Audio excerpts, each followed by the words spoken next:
অবশেষে তরুণের আসল রহস্য ফাঁস হয়ে গেল। হ্যাঁ, সমস্ত মানুষের মনে বা কন্টেন্ট ক্রিয়েটারদের মনে একটি প্রশ্ন ছিল যে তার বোন কেন এসে ইন্টারভিউ দিচ্ছে না বা ওই বিষয়ে কিছু বলছে না কেন, ওই 12 বছরের বোনটা। তো আজকে সেই 12 বছর বোনটা ক্যামেরার सामने এসছে। অবশ্যই की बहन है उनसे बात करेंगे। मैं आपसे बात करना चाहूंगा क्योंकि एक बहन का भाई गया है, हर रक्षाबंधन पर आप उन्हें राखी बांध। তো এই মেয়েটার বয়স কি 12 বছর? এই মেয়েটার বয়স কি 12 বছর হতে পারে? এটা মিথ্যে চক্রান্ত চালায় মুসলমান ফ্যামিলির ওপরে। তো সর্বপ্রথমে আরেকটা জিনিস আমি দেখাবো, তরুণ কত ভালো ছিল বা তরুণের চরিত্র কেমন ছিল বা তরুণের ব্যবহার কেমন ছিল, তার পাড়ার লোকের মুখ থেকে শুনুন। अगर दारू पिता है इनसे तो सभी वो परेशान है। नशे की आदत कब से है? ये बदतमीजी वगैरह भी होती है क्या? पूरी बदतमीजी होती है, पूरी बदतमीजी करते ये तो ये लोग तो कह रहे हैं हम तो भजन चला रहे थे, गाने नहीं चला रहे थे। गाने गाने चल भजन भी सही, भजन भी लिमिट में चलते हैं। कि जब दूसरा आदमी नमाज पढ़ रहा है या ये कह रहे हैं मंदी कर लो तो मंदी कर लो, सुन लो गाने, कौन भजन सुनो या गाने सुनो, कुछ भी सुनो, क्या परेशानी है? कोई दिक्कत नहीं है किसी को भी। लेकिन इतने चलते हैं कि हमारा तीसरा मकान है, इससे उसमें भी हम आपस में बात नहीं कर सकते, इतने तेज तेज गाने चलते। তো বন্ধুরা কি শুনলে, যে সবথেকে নিকৃষ্ট জঘন্য ছেলে ছিল, একদম বাজে থারকাটার ছেলে ছিল। আরেকটা কথা দেখাই, যে তরুণ যেখানে জিম রুমটা ছিল বা তরুণের বাড়ি যেখানে ছিল, সেখানে মুসলমানদের বাড়ি কটা ছিল।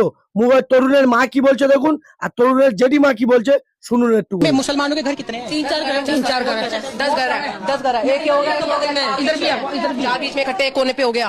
यहाँ ये 7 8 9 घर है। কি শুনলেন, তরুণের মা বলছে 3টে ফ্যামিলি বা 3টে বাড়ি, আর তার পাশে তার জেঠিমা যে ঘোমটা দিয়ে আছে, খেমটা নাচাচ্ছে, উনি কি বলছে যে 9টা থেকে 10টা। তো আমি মোট ধরে নিলাম 13টা বাড়ি। তো 13টা বাড়ির সাথে 100টা বাড়ির সাথে কোনোদিন যুদ্ধ হতে পারে না। মিথ্যে মিথ্যে মিথ্যে। তো আরেকটা জিনিস দেখাই, আরেকটা মিথ্যে জিনিস দেখাবো, ভিডিওটা স্কিপ করবে না। এখানে তরুণের ভাইয়ের ইন্টারভিউ নেওয়া হচ্ছে যে ওই দিনকে হোলির দিনকে জিম ঘর খোলা ছিল কিনা। তো এখানে তরুণের ভাই বলবে, তরুণের ভাই কি বলছে দেখুন। जिम तो होली के दिन तो खुली नहीं होनी चाहिए, कोई जिम विम नहीं खुली हुई। তো তরুণের ভাই বললো না, ওই দিনকে জিম ঘর খোলা ছিল না। এবারে তরুণের বন্ধু কি বলছে দেখুন। ये तरुण हमारे साथ जिम में बैठा था, ठीक है, वो रात को 11 बजे घर गया है। ये तरुण हमारे साथ जिम में बैठा था, ठीक है, वो रात को 11 बजे घर गया है। তাহলে বন্ধুরা এবারে বুঝতে পারছো, সম্পূর্ণ মিথ্যে চক্রান্ত ছিল। সম্পূর্ণ ওই মুসলমান ফ্যামিলির ওপরে জোর জবরদস্তি, ওদের ওপরে অত্যাচার করা হয়েছে। এইসব কুত্তার বাচ্চারা, যেসব কুত্তার বাচ্চারা 24 ঘন্টা এগুলো করে থাকে, ওইসব কুত্তার বাচ্চারা বলতে যাচ্ছি যে পাপ বলে একটা জিনিস আছে, ওই পাপ গায়ে লেগে যাবে।